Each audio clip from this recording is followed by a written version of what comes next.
오늘 우리가 읽은 구절에서 첫 부분이요. 내가 갔다가 너에게 온다 하는 말을 너희가 들었다 라고 하셨잖아요.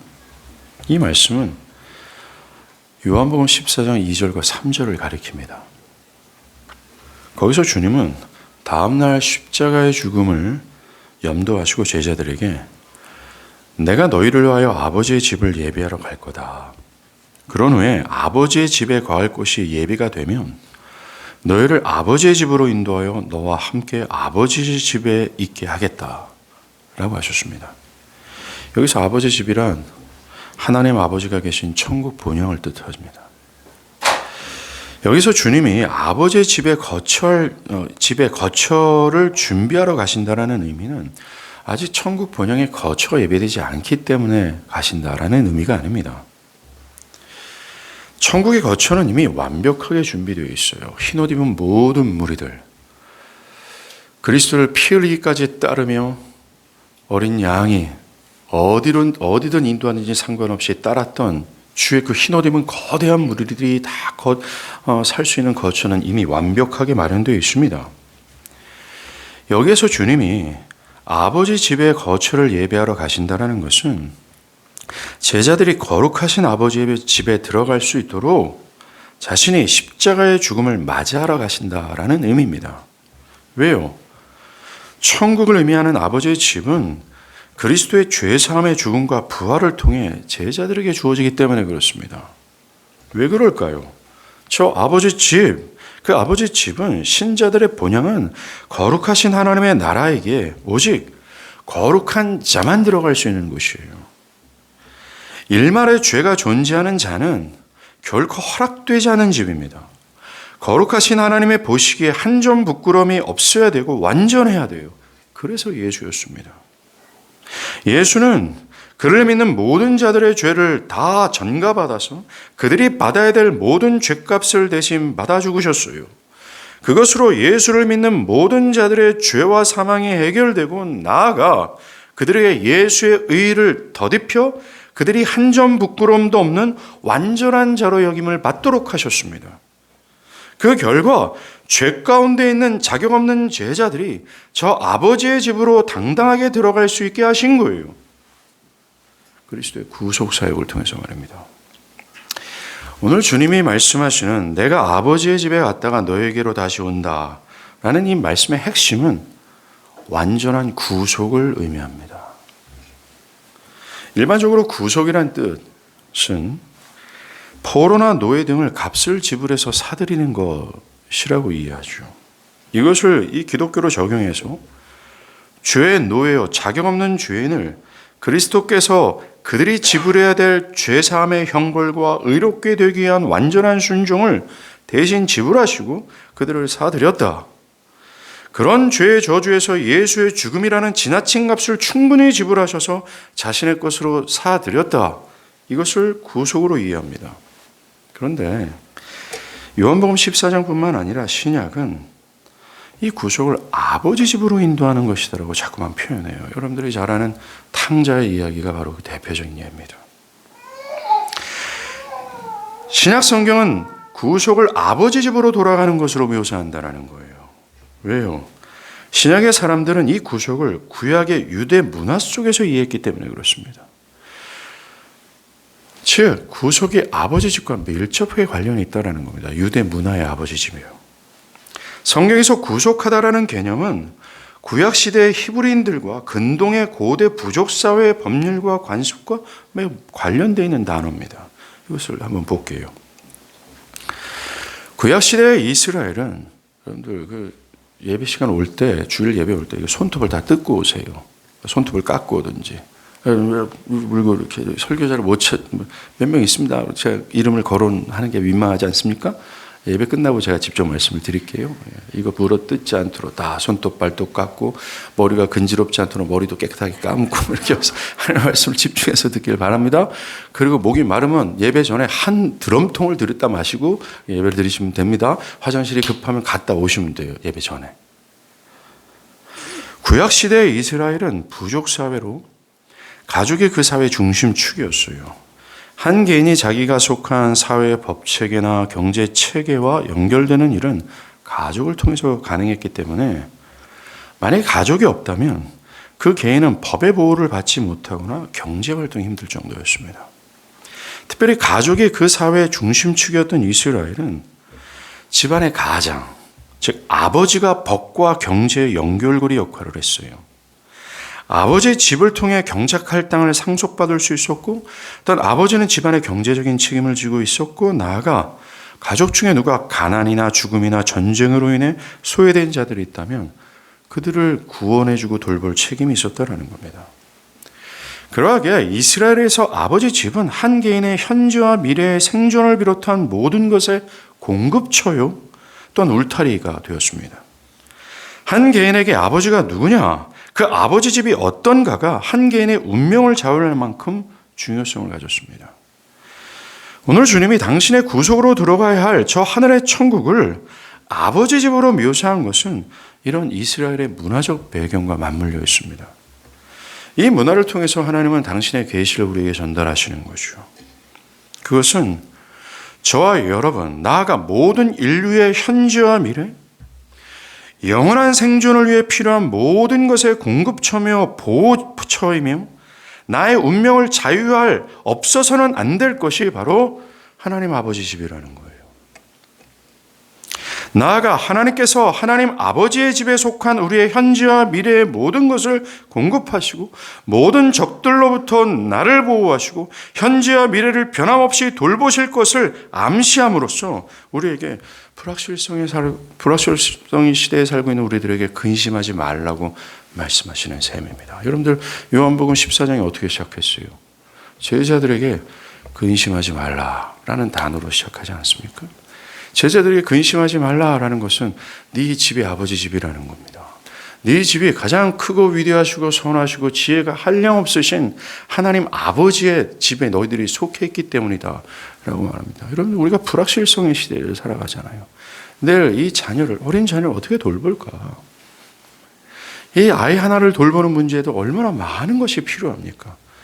그렇기 때문에 바로 내일도 우리는 알 수 없을 만큼 근심에 빠질 수밖에 없어요. 그런데 예수님은 아버지 집을 말씀하시면서 우리가 아버지 집에 속했다라는 것을 말씀해 주세요. 그래서 근심하지 말라고 하는 겁니다. 그리고 그리스도의 구속으로 앞으로 들어갈 가장 위대한 아버지 집에 대한 큰 기대와 소망을 주기 위함이에요. 이걸 좀 더 이해해 보겠습니다. 여러분들, 이스라엘은요, 가장 중심의 사회였습니다. 이스라엘의 사회에서 가정의 기본 단위는 아버지 집입니다. 이스라엘의 가정은 아버지 집으로 이해했고 남자는 결혼 후에도 아버지 집에 머물렀습니다. 반면 여자는 혼인 후에 남편의 아버지 집으로 갔어요. 그리고 아버지를 중심으로 생존에 필요한 모든 것을 공급받고 아버지로부터 경작할 땅을 상속받아 미래를 보장할 수 있었습니다. 또 외부의 적들로부터 보호를 받을 수가 있었어요. 여러분들, 아브라함이 조카 롯이 동방의 연합군에게 사로잡혔을 때 자기의 목숨을 걸고 동방의 연합군, 잽도 안 될 만큼 거대한 군사력과 맞붙어 목숨을 걸고 싸워 롯을 구출해내지 않습니까? 이것이 바로 아버지 집의 대표적인 역할이에요. 그리고 아버지 집에 속한 자들이 누리는 복락입니다. 그래서 고아와 과부와 같이 아버지 집이 없는 사람들은 생계에 필요한 모든 것을 공급받지 못했습니다. 경작할 땅을 상속받지 못하여서 현재와 미래가 불투명할 수밖에 없었어요. 여러 유업으로부터 보호받지도 못했고 법의 보호를 받을지도 못했습니다. 한마디로 사회의 기본적인 범주 밖에 있는 사람들이 되고 마는 거예요. 그래서 은혜가 풍성하신 하나님은 하나님의 율법으로 고아와 과부를 먹이고 돌볼 것을 명령하셨습니다. 여러분들, 이 명령, 고아와 과부, 즉 아버지 집이 없어서 먹고 살기가 막막하고 법의 보호를 받을 수도 없고 많은 위기와 죽음의 위협으로부터 보호받을 수 없는 이 이스라엘의 이 회 밖에 머물 수밖에 없는 이 불쌍한 영혼들을 먹이고 돌보라는 하나님의 명령이 있지 않습니까? 이 명령은 과거에 하나님의 약속 밖에 있었던 교회를 당신의 집으로 인도하시겠다라고 하는 하나의 예시예요. 교회는 본래 고아와 과부처럼 아버지 집이 없는 자였습니다. 하나님 나라 밖에 범주에 있었던 사람들이에요. 바울이 그것을 말하지 않습니까? 요한복음 2장 11절 12절. 너희는 육체로는 이방인이요 그리스도 밖에 있었고 이스라엘 나라 밖의 사람이라 약속의 언약들에 대해는 외인이요 세상에는 소망이 없고 하나님도 없는 자더니 라고 하지 않았습니까? 예, 본래 저와 여러분은 고아와 과부 같았어요. 본래 하나님의 아버지의 집이 없었습니다. 정말 하나님의 공급하심이 없었던 현재와 미래가 있는 어둠이었어요. 그런데 고아와 과부를 돌보시는 은혜의 하나님께서 그렇게 멀리 있던 밖에 있던 우리를 그리스도의 죽음으로 하나님의 집, 아버지의 집으로 양자되게 하셨다는 겁니다. 구약에서 고아와 과부를 돌보시는 하나님은 앞으로 있게 될 교회를 아버지 집으로 인도하신다라는 은혜의 예시였던 거예요. 또 아버지 집의 가장, 아버지는 극한 상황에서 누구를 살리고 죽일 수 있을 정도의 재판권을 가지고 있었습니다. 누구를 가족으로 남기고 노예로 팔지도 아버지가 결정했다는 겁니다. 그 모든 권한이 아버지께 있다는 거예요. 그럼 먼저 우리가 이것을 좀 잘 이해하기 위해서는 우리는 말입니다. 우리가 누리는 문화가 좀 더 우월하다는 우월의식을 가지고 있어요. 뭔가 고대 문화들, 이런 문화들은 지금보다 저급한 문화로 이해를 하게 되는데, 즉 나와 다른 문화 체계를 좀 열등하게 보는 그런 교만한 의식이 있습니다. 그런데 그런 식으로 해서 다른 문화를 이해하지 말아야 되고, 그런 우월감으로 이 고대 사회의 성경의 유대 문화를 이해해서는 안 된다는 겁니다. 왜 그래야 되는 거예요? 왜 아버지가 그런 모든 권한을 가져야 되고 심지어 아들마저도 죽일 수 있는 권한을 가져야 되는 거예요? 그 시대로 가서 살아보세요. 그러면 이처럼 아버지의 집은 사회에서 살아가기 위한 공급과 법적 보호와 질서의 기본단위였습니다. 아버지는 한 개인이 그 문화에서 살기 위한 필수적인 것이었습니다. 아버지 집이요. 두 번째 특징은, 이스라엘의 두 번째 특징은요, 아버지 중심으로 남자의 계열을 통해 조상의 혈통을 이어갔다는 겁니다. 아버지 중심의 이스라엘에서 자녀들은 아버지의 지파에 속하지만 아이는 성년이 되면, 여자아이는 성년이 되면 다른 아버지 집으로 시집을 갔어요. 그리고 시집간 여자는 그 집안의 일원이 되는데 여자는 결혼을 통해 부족이 바뀌는 겁니다. 여러분들, 이것이 그리스도와의 영적 결혼을 예시하지 않습니까? 뭐예요? 우리가 죄 사함을 받아 그리스도의 거룩한 신부가 되기 위해서는, 즉 우리의 아버지의 집이 바뀌어 나 자신이 또 다른 하나님의 백성이 되기 위해서는, 우리의 영적인 신분이 다 바뀌기 위해서는 지금까지의 아버지의 집을 떠나야 된다는 겁니다. 여자가 신랑의 부족으로 떠나는 것처럼, 즉 지금까지의 과거의 견해와 정신을 버리고 자신이 지금껏 의지했던 것과 추구했던 모든 것, 문화와 삶의 모든 패턴을 떠나 그리스도의 아버지의 집으로 들어가는 거예요. 그리고 아버지의 부족의 일원으로서 살아가는 겁니다. 그런데 이게 지금 성경이 그리스도와의 결혼도 이 유대 문화의 배경을 통해서 우리에게 계시하고 있어요. 결국 이 여자는 처음에는 아버지의 딸이다가 후에는 자기 남편의 아내가 되고 그 다음에는 자기 아들의 어머니가 됩니다. 그리고 중요한 것은 어머니가 된 여자는 자기 아들을 통해 재산을 상속받고 보호를 받을 수 있어요. 경제를 누릴 수 있었다는 겁니다. 그렇게 여자가 아들을 출산한 것은 매우 중요했어요. 그래서 사내 아이를 출산하지 못하고 과부가 되는 경우에는 남편의 땅을 상속받지 못함으로 경작할 땅이 없어지게 되고 생존이 불투명하게 됩니다. 그래서 하나님은 이들에게 수혼법이라는 것을 실시하게 하셨습니다. 이 수혼법이란 이런 룻기에서 보아스와 룻이 결혼하는 그런 거예요. 아이가 없이 과부가 된 여자는 다른 집안의 남자에게 시집가는 것이 아니라 죽은 남편의 살아있는 형제의 아내가 되어 자녀를 낳게 했어요. 그래서 죽은 남편의 기업을 다시 상속을 받아 그 자녀에게 유산으로 물려주는 겁니다. 그것을 통해 과부는 여전히 아버지 집에 머물 수 있었고 아버지 집으로부터 모든 것을 공급받아 생활하게 됩니다. 이와 같이 이스라엘 공동체에게 아버지 집은 절대적이었다는 거예요. 그뿐 아니라 가족 공동체의 거주주는 죽음의 순간까지도 이어집니다. 이스라엘의 매장지를 보면요, 대부분 굴인데 사람이 죽으면 그 굴 속에 그냥 둡니다. 그리고 빨리 부패해요. 그 나라 기후가. 빨리 부패해서 뼈가 남았을 때 그 안쪽에 굴이 또 있습니다. 거기에는 믿음의 자기 조상들의 선진들의 뼈가 진립이에요. 그 뼈를 거기다 던집니다. 즉 이스라엘은 탄생과 또 인생과 죽음에 이르기까지 철저하게 가족 중심처였다라는 겁니다. 아버지 집이 그들에겐 절대적이었다라는 거예요. 오늘 주님이 말씀하신 아버지 집이 바로 이런 배경을 가지고 말씀하신 겁니다. 중요한 사실은 하나님이 문화를 통해서 아버지 집을 우리에게 말씀하시기 때문에 우리는 그 문화적 배경을 가지고 그 아버지 집, 우리가 돌아가야 될 본향을 이해할 필요가 있어요. 단순히 그 아버지 집을 저 언덕에 있는 거대한 주택이 저 천국에서 우리를 기다린다라는 식으로 해석해서는 안 됩니다. 아버지의 집으로 돌아간다는 것은 곧 하늘에 계시는 아버지의 집, 아버지의 새로 입양된 자녀로서 아버지의 통치와 보호가 있는 곳으로 들어간다는 거예요. 그렇기 때문에 그리스도인들에게 하나님 아버지의 집은 단순히 저 영원한 본향이 아니라 현 시점에도 우리는 아버지 집에 들어와 사는 격이 되는 거죠. 그래서 현 시점에서도 하나님 아버지의 통치와 보호 속에서 우리는 살아가는 것이고, 모든 위기와 위협 앞에서 하나님 아버지는 나의 아버지가 되셔서 우리를 돌볼 책임을 전제 아래 우리를 돌보시고 인도하시는 겁니다. 이게 굉장히 영광스러운 거죠. 주님이 말씀하시는 아버지의 집은 철저히 우리의 현재와 미래의 생존과 직접적으로 연결이 됩니다. 그 아버지의 집에서 벗어난다는 것은 이스라엘 문화가 보여주는 것처럼 죽음을 뜻하고 저주를 뜻해요. 그래서 요한복음 2장 3절에서 주님이 내가 아버지 집에 너희 거처할 것을 예비하러 갈 거다. 예비가 되면 내가 너희를 데려갈 테다. 그리고 그 아버지 집에 너희와 함께 있을 것이다.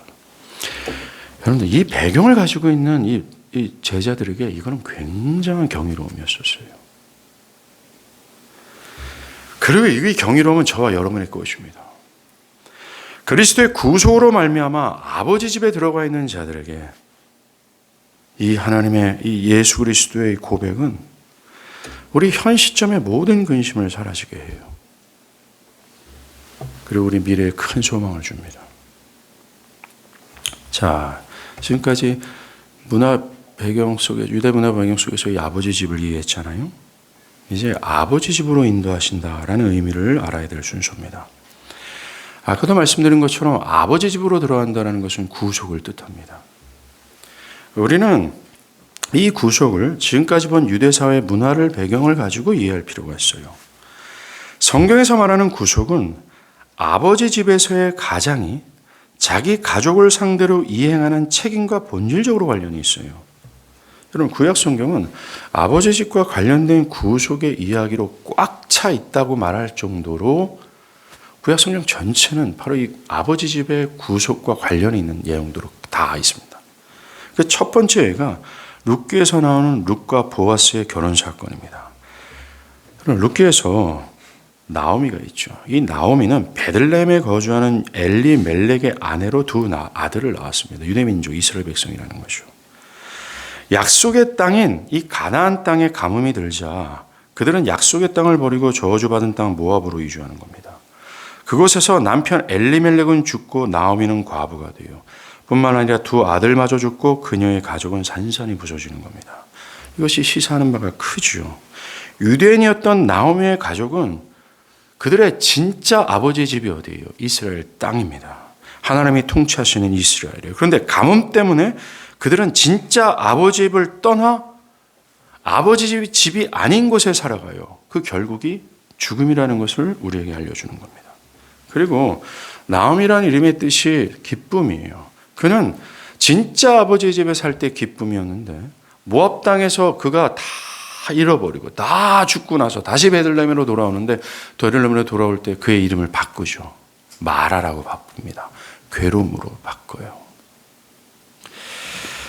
우리가 아버지 집을 떠날 때, 또 아버지 집이 없을 때 우리가 어떤 신분이 되고 어떤 상태가 되는지를 성경은 말해주는 겁니다.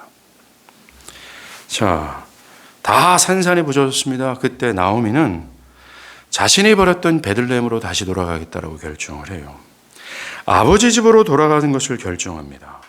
그리고 그녀의 두 며느리들에게 각각의 집으로 돌아가라, 모압 사회로 돌아가라고 말합니다. 왜요? 그녀에게는 아들이 없기 때문에 며느리를 책임질 수 없었기 때문입니다. 그런데 두 명의 며느리 중 이 룻은 떠나기를 거부하고 나오미를 따라가는 거예요. 이게 뭡니까? 그녀는 말하는 겁니다. 더 이상 나의 아버지 집은 모압이 아닙니다. 나의 아버지 집은 당신이 속한 이스라엘입니다. 그녀는 믿음을 가지고 그 아버지 집으로 같이 향해요. 그리고 룻은 베들레헴에서 나오미를 극진히 보살피며 한 사람을 만나죠. 그게 바로 보아스예요. 보아스는 시어머니 나오미 남편의 엘리멜렉의 친족이었습니다. 나오미는 룻에게 그 보아스가 우리의 가까운 친족이라고 하면서 그가 바로 우리의 기업 물을 자다라고 말합니다. 그래서 기업 물을 자란 아까 수원법 얘기했죠. 남편과 아들이 죽어서 더 이상 아버지의 집이 없어진 과부들에게 수혼법을 시행하여 다시 아버지의 집의 경제적이고 법적인 보호를 받게 할 수 있는 자다라고 말하는 겁니다. 만약에 아들이 없이 아들이 죽고 아들을 낳지 못하고 죽은 여자는 다른 집안의 가족과 결혼하는 것이 아니라 그 집안의 한 남자와 결혼해서 그 남자는 이 여자와 결혼할 때 이 여자가 잃어버렸던 땅을 값을 주고 사야 돼요. 이거 엄청난 값입니다. 이게 값을 주고 그 여자와 동침하여 아들을 낳게 해요. 그 아들에게 자기가 엄청난 값을 지불한 땅을 상속하는 겁니다. 잊어버리는 거죠. 그리고 그 아들은 계속해서 그 땅을 상속하게 하는 그 법이라는 겁니다. 그래서 기업 물을 자라는 게 바로 그거예요. 바로 그가 우리 보아스다라고요. 그리고 여기서 기업을 묻다라는 히브리 단어가 바로 구속이라는 뜻입니다. 룻은 보아스에게 자신과 나오미를 구속하기를 부탁을 했어요. 근데 문제는 보아스보다 더 가까운 가족이 있어요.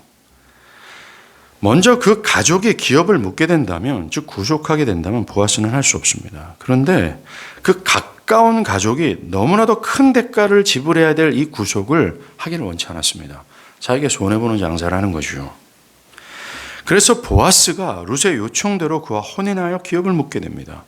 여기서 보아스가 기업을 물은다라는 것은 그가 룻의 죽은 남편이 소유한 모든 상속의 유산을 돈을 주고 다시 구입하고 룻과 나오미를 자기의 집안에 받아들여 말론의 이름으로 아들을 낳고 엘리멜렉의 기업을 상속하도록 돕는 것을 의미해요. 이 구속을 위해서는 큰 대가를 지불해야 됩니다.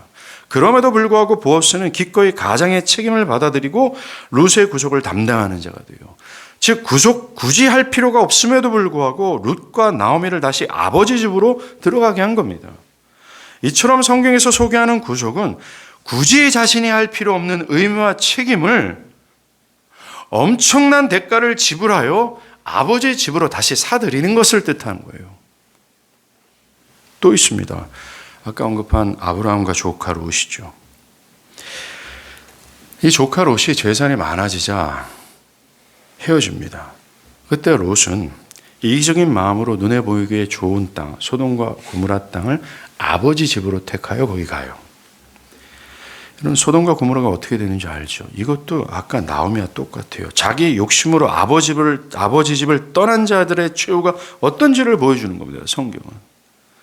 앞에서 본 것처럼 나오미의 가족의 미래나 롯의 미래가 불투명해지는 것은 철저히 본래 아버지 집을 떠난 것의 결과라는 것을 역사를 통해 우리에게 보여주는 거예요. 자, 보세요. 소돔과 고모라의 자리를 잡은 롯이었습니다.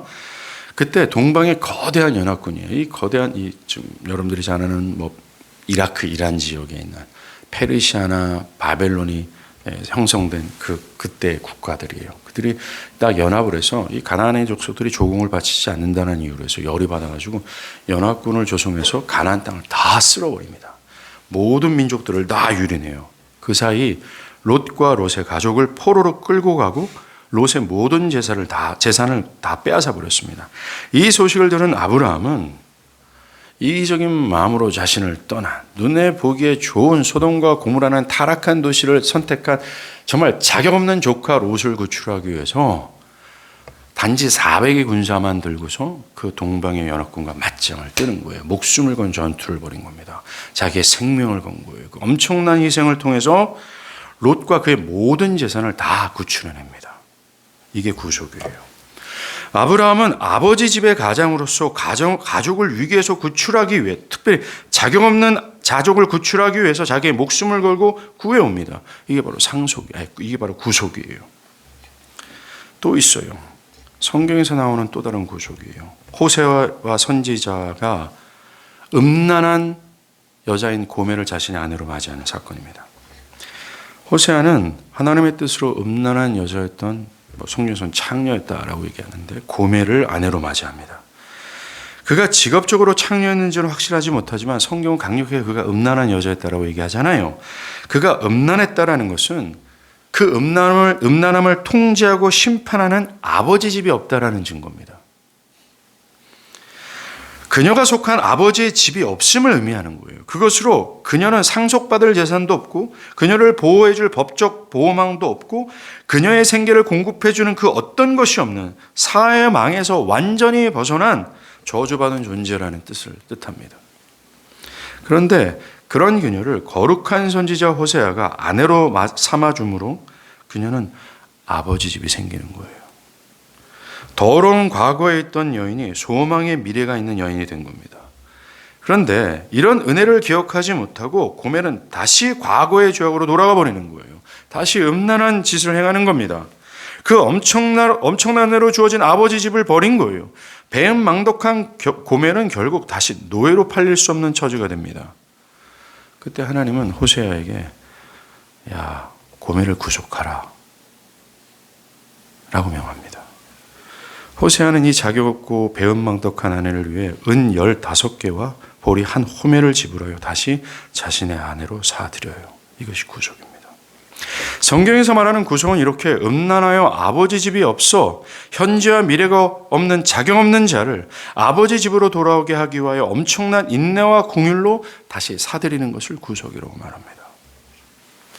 이처럼 성경에서 말하는 구속은 자격 없는 자를, 다시 말해서 범죄하여 아버지 집이 없어 현재와 미래가 없는 죄인들을 다시 아버지 집으로 돌아오게 하시는 하나님의 희생적인 사랑을 묘사하기 위한 단어였다라는 겁니다. 보세요. 구속은 롯과 보아스의 예처럼 가난 때문에 고난을 당하는 자들을 자신이 굳이 할 필요가 없는 의무와 책임을 지기 위하여 엄청난 대가를 지불하여 아버지 집으로 돌아오게 하는 거잖아요. 그런데 한번 보세요. 여러분, 롯과 나오미가 왜 가난해졌습니까? 그 가난의 원인은 그들이 아버지 집을 버린 죄에 있어요. 그러기에 철저히 구속은 죄와 맞물려 있습니다. 성경에서 말하는 구속은 자격 없는 죄인을 다시 아버지 집으로 돌아가게 하기 위하여 그 죄인을 위해 굳이 할 필요가 없는 엄청난 대가를 지불하여 다시 그 죄인을 아버지 집으로 다시 사들이는 것을 뜻하는 겁니다. 여러분들, 롯도 마찬가지였잖아요. 이 롯이 아브라함의 조카 롯이 왜 큰 위기라 모든 것을 빼앗기는 그런 상태에 있게 됩니까? 죄 아닙니까? 자신의 본래의 집인 아버지 집을 이기적인 마음으로 버린 롯을 위해 아브라함은 자신의 목숨을 걸어요. 저놈이 이제 저놈이 죽어 마땅하지, 저놈의 시기야 뭐 그러는 것이 아니라 그 죄인을 아버지 집으로 돌아오게 하기 위해 그의 본래의 재산을 그대로 유지시키기 위해 자기의 생명을 건 겁니다. 이게 구속이에요. 또 구속은 음란하여 아버지 집도 없고 현재와 미래도 없는 자격 없는 죄인을 심지어 엄청난 은혜로 아버지 집으로 인도했지만 다시 배신한 죄인들을 말할 수 없는 은혜와 선함으로 다시 아버지 집으로 돌아오게 하는 것. 엄청난 인애와 긍휼로 다시 사들이는 것을 의미하는 겁니다. 사랑하는 여러분, 구속은 말입니다. 아버지 집의 한 가장이 엄청난 긍휼과 인내로 이를 꽉 깨물고 자신의 생명을 다 희생시키면서까지 자격 없는 가족을, 위기에 처한 가정을 다시 법과 경제로 보호하기 위해서 그들을 엄청난 대가를 지불하며 사들이는 것을 뜻하는 겁니다. 그게 그 행동이 바로 구속이라는 거예요. 이 구속이 뭘 보여줍니까? 하나님 아버지께서 아들의 죽음을 통해서 자격 없는 죄인들을 사들이는 이 구속이 보이지 않습니까? 우리가 지금까지 거론했던 나오미가, 즉 자기 스스로 판 웅덩이를 통해서 생수를 얻고자 하나님을 버린 나오미가 바로 나예요. 난 아버지 집이 싫어요. 나는 눈에 보이는 화려한 소돔과 고모라가 좋아요 하면서 그것을 택했던 롯이 바로 나예요. 하나님께서 아들을 주시면서까지 하나님의 엄청난 은혜를 우리에게 보이셨음에도 불구하고 여전히 음란한 가운데 음란함을 사랑하는 고멜이 바로 나예요. 실제적으로 여러분들 인간의 상식과 율법의 범주에서 보면 이 인간은 버럭, 즉 나는 구속하면 안 되는 버러지 같은 인간입니다. 나를 구속하기 위해서는 어마무시한 긍휼과 인내가 필요하며 나를 구속하기 위해서는 자신의 생명을 지불할 만큼 유혹 가운데 뛰어들어야 되며 나를 구속하기 위해서는 말입니다. 굳이 그럴 필요 없는 엄청난 대가를 지불해서 다스려야 될 정도로 우리는 그렇게 망가져 있었어요. 그러나 은혜가 풍성하신 하나님은 아들의 죽음을 통해 우리를 사들이신 겁니다.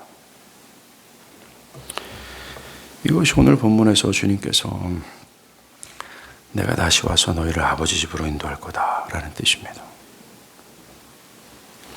그리스도께서는 굳이 그럴 필요가 없음에도 불구하고 내일 십자가에서 자신의 목숨을 기꺼이 값으로 지불하셔서 죄인을 아버지 집으로 인도하시겠다라는 말을 하시는 거예요. 그리스도께서 본래 아버지 집이 없어서 현재와 미래가 없는 죄인들을 위해 자신의 생명을 비롯한 모든 것을 다 내어주시면서까지 그들을 내가 다시 사드리겠다. 그들을 아버지 집으로 인도하겠다. 현재와 미래를 아버지가 그들을 책임지는 그 영광의 장소로 그들을 집어넣겠다. 그래서 하나님께서 그들의 필요한 모든 것을 공급하도록 그들이 먹고 살도록 그렇게 하겠다. 그리고 영원무궁토록 그들이 아버지 집에 머물게 해서 영원한 하늘의 신령한 복을 맛보도록 하겠다라고 하는 결단이에요.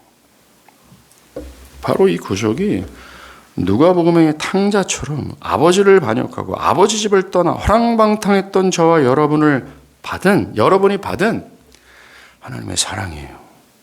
아버지의 집이 없었던 우리를 당신의 하나밖에 없는 아들의 죽음으로 굉장히 지나친 값 아닙니까?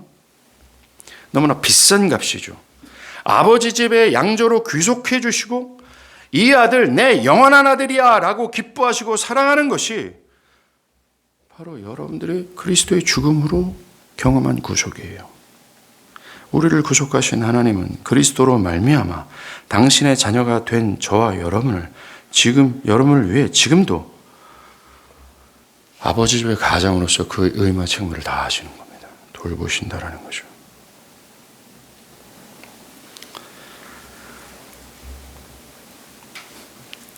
오늘 본문 28절 초반부에서 이렇게 구속을 말씀하셨어요. 즉 요한복음 12장 2절과 3절의 말씀으로 시작해서 요한복음 14장을 쫙 이렇게 전개하셨는데 내가 지금까지 말한 내용이 이거다라고 말씀하시면서 의미심장한 말씀을 하십니다. 주님은 제자들이 주님을 사랑했다면 주님께서 그들을 아버지 집으로 인도하는 구속을 기뻐할 거다. 더 나아가 그 구속을 위해 내가 아버지께로 가는 것을 기뻐했을 것이다 라고 말합니다. 주님이 아버지께로 간다라는 뜻은 그 자격 없는 죄인들을 아버지 집으로 인도하기 위해 십자가에서 죽어 그들의 죄를 사하겠다는 뜻이거든요. 그 구속을 기뻐하겠다라는 것입니다. 여기서 한 가지 더 추가해서 생각해야 돼요. 제자들을 아버지 집으로 인도하기 위한 완전한 구속에는 말입니다. 항상 제자들의 순종이 포함되어 있어요. 요한복음 14장뿐만 아니라 주님이 구속을 언급할 때마다 항상 따라붙는 것이 뭡니까? 구속받은 자들의 순종 아니었어요? 요한복음 14장에서 주님은 순종이 구속을 받는 자들에게 나타날 필연적인 열매, 뗄 수 없는 하나라고 강조했습니다. 마땅한 열매는 그 원인과 뗄 수 없는 하나이기에 28절에서 주님을 사랑하는 제자들이 기뻐하는 요소는 구속과 순종 다 함께 있다는 겁니다. 그래서 오늘 제자들이 주님을 사랑했다면 주님께서 제자들을 아버지 집으로 인도하는 구속과 그 구속을 받은 제자들에게 나타날 순종까지 기뻐했을 것이다라고 말합니다. 즉, 이건 되게 쉬워요. 저와 여러분이 아버지 집에 거하는 자다. 어떻게 합니까? 그것은 구속을 기뻐할 뿐만 아니라 구속과 함께 딸려드는 하나님의 말씀에 순종하는 것을 기뻐한다는 거예요. 자, 우리는 여기서 나를 매우 진실하게, 매우 솔직하게, 하나의 숨김없이 자기를 기만하지 않고 위선하지 않고 자기를 볼 필요가 있습니다. 이 시간 나의 모든 것을 왁스처럼 지우고 내 자신이 현재 아버지 집에 거했는지를 한번 보세요. 즉, 구속을 기뻐하고 기뻐한다. 와! 한다라는 거예요. 전율한다라는 겁니다. 다른 무엇보다 좋아한다라는 겁니다. 그리고 두 번째, 이것만이 아닙니다. 내가 아버지 집에 있는지 어떻게 아느냐? 즉, 구원받는 자인지 어떻게 아느냐? 현 시점에서 여러분이 하나님의 말씀에 순종하는 것을 기뻐하느냐? 이걸 보십시오. 이 상황에서는 안 됩니다. 저 상황이 되면 할 겁니다. 이건 말고. 이 상황과 저 상황은 너무 하나님의 말씀에 순종하기에 불리하기에 편안해지면 순종할 겁니다. 하는 것 말고. 그것은 기독교의 순종도 아니고 상식적이고 국어사전에 나오는 순종도 아닙니다. 기독교는 국어사전에 나오는 순종 그 이상의 가치를 두는데 국어사전의 마도도 순종을 그렇게 해석하지 않습니다. 주님은 얘기합니다. 너희가 나를 사랑했다면 너희가 아버지 집으로 들어가는 것을 기뻐했을 뿐만 아니라 아버지 집에 속한 자들에게 나타나는 순종마저도 기뻐했을 것이다 라고 말씀하시는 겁니다. 자, 그렇다면 여기서 주님을 사랑한다는 게 뭘까요? 우리 이걸 여러 차례 다루지 않았습니까? 사랑은 여러분 내가 저 사람을 사랑해야 되겠다 해서 사랑하는 게 아니잖아요. 먼저 나도 알 수 없게 상대에 대해서 어떻게 매료가 되는 거예요. 그 매료가 되어서 그에게 막 끌리는 겁니다. 내 의지와 성향이 그에게 막 기울어지는 것. 사랑하는 거예요. 그런 것처럼 주님을 사랑하게 되는 것도 내가 사랑해야지 결단이 아니에요. 뭔가 주님에 대해서 매료가 되고 내 의지와 성향이 그에게 막 기울어지고 그를 보고 싶고 뭐 끌리게 되는 겁니다. 이게 사랑입니다. 근데 이런 주님에 대한 사랑이 어떻게 시작됩니까? 바로 거듭남이에요. 거듭나지 않고서는 절대로 인간은 하나님을 사랑할 수 없어요.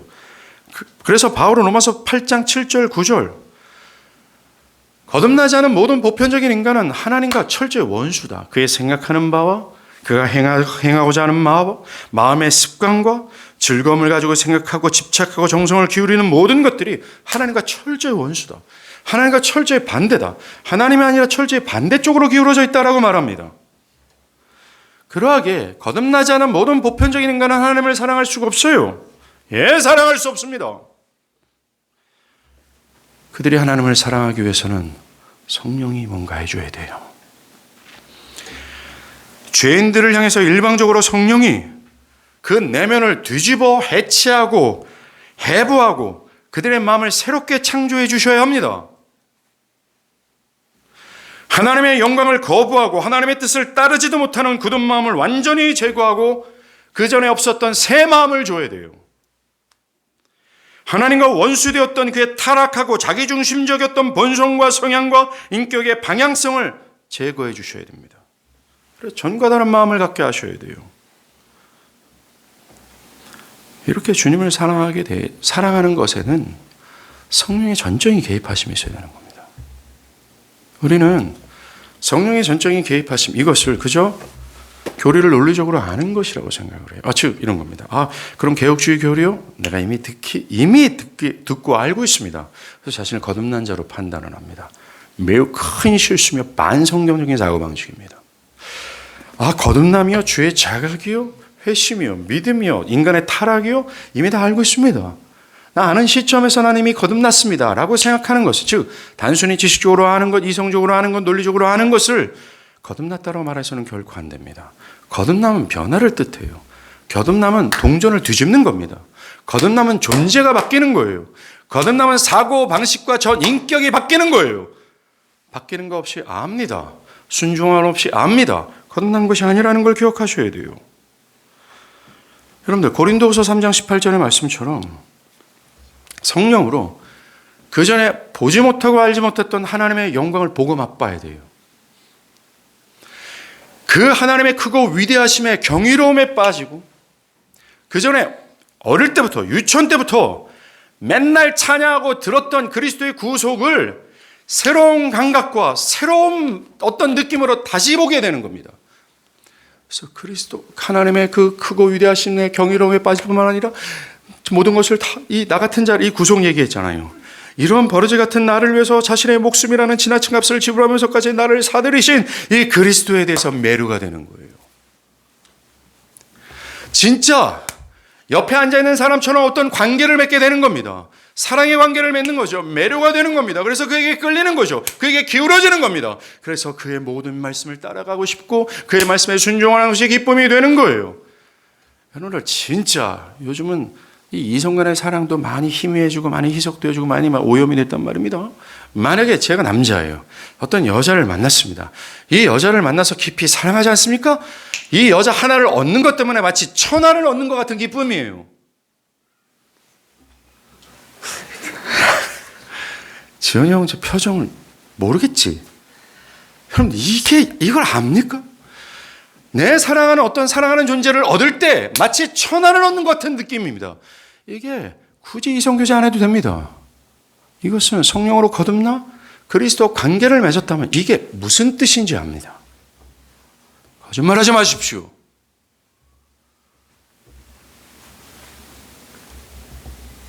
그게 거듭남이에요. 성령으로 거듭나 천하를 얻은 것 같은 그게 주님을 사랑하는 겁니다. 그렇습니다. 주님 말씀하시는 거야. 너희가 나를 사랑하면 좀 거듭났으면 이 구속을 기뻐할 거다. 너희가 거듭났으면 구속에 뒤따르는 사랑을, 순종을 기뻐했을 것이다 라고 말하는 겁니다.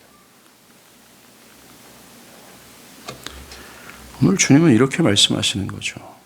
주님을 사랑하지 않으면, 거듭나지 않으면 그리스도의 구속을 기뻐하지 않을 것이다 라는 거예요. 당연합니다. 여러분들 거듭나지 않는 사람은 말입니다. 구속의 필요성을 느낄 수가 없어요. 내가 아버지 집으로 들어가는 것에 대한 필요성을 느끼지 못했습니다.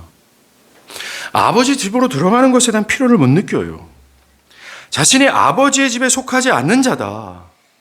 자신의 현재와 미래가 하나님의 공급하심과 돌보심과 보호하심 밖에 있는 창녀 고멜과 같은 죄인인지를 모릅니다. 거듭나지 않는 사람들은. 내가 아버지 집 밖에 있는 자인지를 몰라요. 조카 롯처럼 자신이 마귀의 권세에 사로잡혀서 모든 것을 잃어버린 자라는 사실을 모릅니다. 그리고 그 비참함을 몰라요. 그래서요. 거듭나지 않는 사람들은 말입니다. 하나님 아버지의 공급하심을 받지 못하는 상태가 비참한 상태인지를 몰라요. 그게 가난한 상태인지를 모릅니다. 왜? 지가 돈이 있으니까, 지가 건강하니까, 지가 사회적으로 어떤 입지에 있으니까, 뭐 필요한 요소가 없으니까. 여러분 그건 평안이 아니란 말입니다.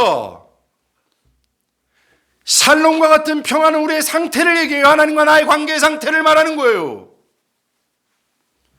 즉 아버지 집 밖에 있는 나 자신의 비참함과 나 자신의 가난함을 깨닫고 그 아버지 집에 있는 그 상태가 샬롬이라는 것을 깨닫는 겁니다. 그런데 거듭나지 않는 사람들 말입니다. 아버지 집 밖에 있는 걸 몰라요. 모를 뿐만 아니라 그 비참함을 몰라요. 그렇기 때문에 그들에게 아버지 집으로 들어가는 구속의 필요함을 못 느끼기 때문에 아버지 집으로 들어가는 것에 대해 기쁨이 없어요.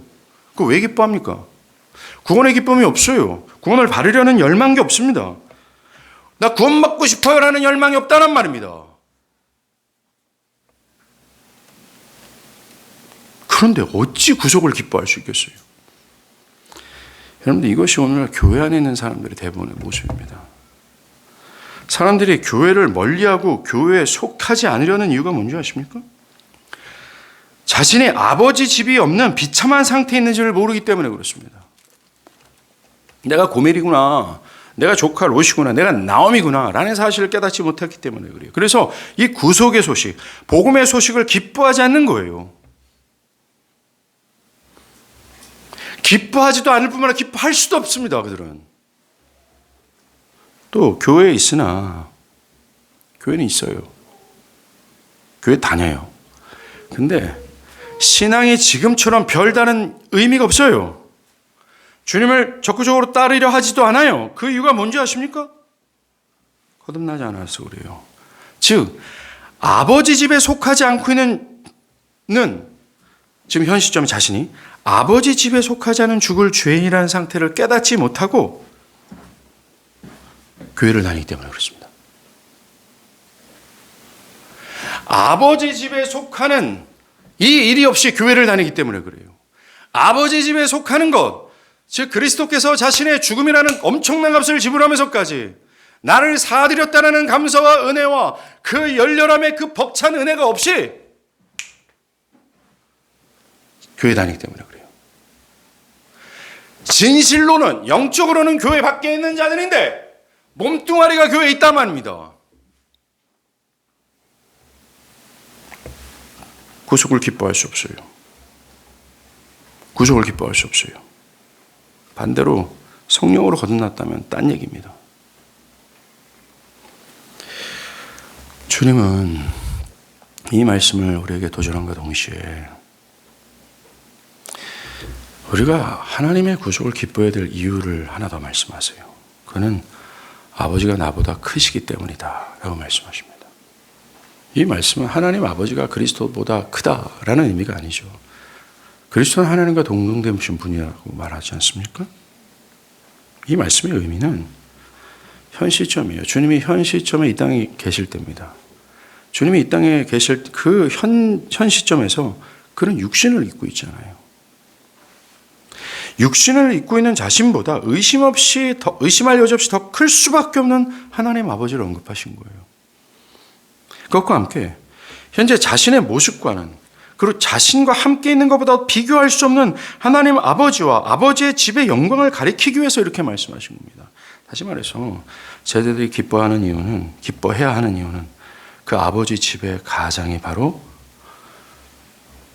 나를 보고서 아버지를 판단하면 안 된다 이거예요. 비교할 수 없는 크고 위대하신 하나님이시기 때문이다 라고 말씀하시는 겁니다. 여러분들,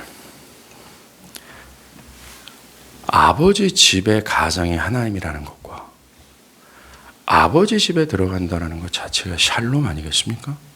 우리가 읽은 구절, 바로 전 구절, 전 시간에 거론했던 샬롬이에요. 주님은 분명히 바로 전 구절에서도 당신의 죽음으로 내가 너희들한테 샬롬 줄 거야 라고 말했어요. 즉 뭐예요? 나의 죽음으로 하나님과 너희가 정상적인 상태의 관계를 맺게 할 거야. 정상적인 관계를 맺게 할 거야 라고 하신 겁니다. 하나님이 나의 하나님이 되신다는 확신, 내가 그분의 백성으로서 그가 나의 삶의 크고 작은 모든 부분을 돌보시고 나의 현재와 미래를 어떤 상황이든지 인도하신다는 사실, 더할나요는 평강이죠. 샬롬 말입니다. 주님의 집에 거하는 자들에게 누리는 은혜예요. 이 주님의 전에 거한다라는 증거, 즉 네가 샬롬하냐? 라는 말은 네 편안하냐? 이런 감정의 편안함을 말하는 게 아니에요. 여러분들, 감정적으로 고요하고 편안한 사람 찾아보면 있습니다. 불신자들도 피스. 여러분들, 한라산 꼭대기에 올라가 보세요. 피스. 연락의 우상 숭배하고 연락의 죄 진탕해지는 사람들도 한라산 꼭대기 가면 피스합니다.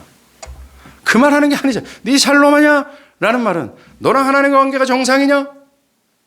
네가 하나님 집에 있냐? 하나님이 너의 목자로서 하나님이 모의 순간 너를 인도한다는 사실을 믿냐? 이거예요. 또 나아가! 이것도 중요한 질문이죠. 그 하나님을 신뢰하는 마음으로 악올 골짜 빈들에도 어두운 골짜기에서도 하나님의 말씀에 순종하며 하나님 따라가냐? 이 말이에요. 샬롬은 항상 순종이 껴있어요. 이 질문하는 겁니다. 시편 84편 기자가 얘기해요. 주의 집에 거하는 자들은 복이 있다. 그들이 항상 주를 찬송할 거다. 주께 힘을 얻고 그 마음에 시온의 대로가 있는 자는 복이 있다. 그들이 눈물 골짜기를 지날 때 그곳에 많은 샘들이 있을 것이다. 비록 비가 복을 채워주나니 그들은 힘을 얻고 더 얻어 나아가 시온에서 하나님 앞에 각기 나타날 것이다. 여러분들, 성경은 아버지 집에 거하는 자들의 복됨을 계속 얘기해 줍니다. 그리고 아버지 집 밖에 있어서 아버지 집에 결코 못 들어갔던 이방인이요 고멜과 같은 죄인이었던 우리를 위해 그리스도가 죽으심으로 우리를 아버지 집으로 인도했어요. 아버지 집에 있는 상태가 여러분들의 진짜 상태임을 깨닫길 바랍니다. 여러분들은 율법주의 범주에서 마귀가 잘 소용하는 걔네 장난 아니에요. 걔네들이 쓰는 율법의 무기가 있지 않습니까? 율법주의라는 무기. 이 굉장히 날카롭거든요. 정말 아주 비좁은 곳에서도 딱 정확하게 맞추거든요. 왜요? 율법 앞에서 우리는 뭡니까? 우리는 아버지 집에 가면 안 되는 존재예요. 아버지 집의 복락을 누리면 안 되는 존재고 하나님이 나를 사랑하면 안 되는 존재예요. 그게 right, 맞아요. 근데 그걸 정확히 누가 알아요? 우리보다 마귀가 더 잘 알아요. 그래서 율법이라고 하는 매우 날카롭고 첨예한 침을 우리에게 확 던집니다. 그래서 율법주의라는 무기의 침을 한번 맞으면 맛이 가버려요. 맛이 가버립니다. 예배고 하나님의 선함이고 다 필요 없어요. 지금 하나님의 은혜가 아버지의 집도 하나도 안 들려요. 듣고 싶지 않아요. 왜? 나는 아버지 집에 속한 자 같지 않기 때문에 그렇습니다. 즉 자신의 진짜 현실, 아버지 집에 있는 상태가 진짜 상태거든요. 진짜 현실인데 그거를 극구 부인하게 만들어요. 율법주의는 말입니다. 그래서 그는 말합니다. 아니에요. 나는 그 샬롬의 아버지 집에 있지 않고 나는 여전히 죄의 노예 안에 있어요. 나는 마귀의 놀이객감에 있어요. 나는 여전히 율법의 정죄 아래 있는 자요. 그걸 주장하고 싶어해요. 와, 진짜 무섭습니다. 그래서 회개하지 않으려 할 뿐만 아니라 하나님의 말씀에 순종하지 않죠. 돌이키려 하지 않을 뿐만 아니라 자신의 율법주의를 고집하는 마음도 꺾지도 않아요. 아닙니다. 신자의 참된 상태는 아버지 집에 거한 거예요. 신자의 참된 신분은 아버지 집의 양자예요. 그래서 아버지는 아버지의 책무를 지금 현 시점에도 하고 계세요. 즉 우리를 돌보시고 우리를 책임지시고 우리를 공급하시는 겁니다. 현재의 영광을 누리고 앞으로 들어갈 아버지 집에서 영원토록 이 영광을 누리는 저와 여러분이 되길 바랍니다. 기도하시겠습니다.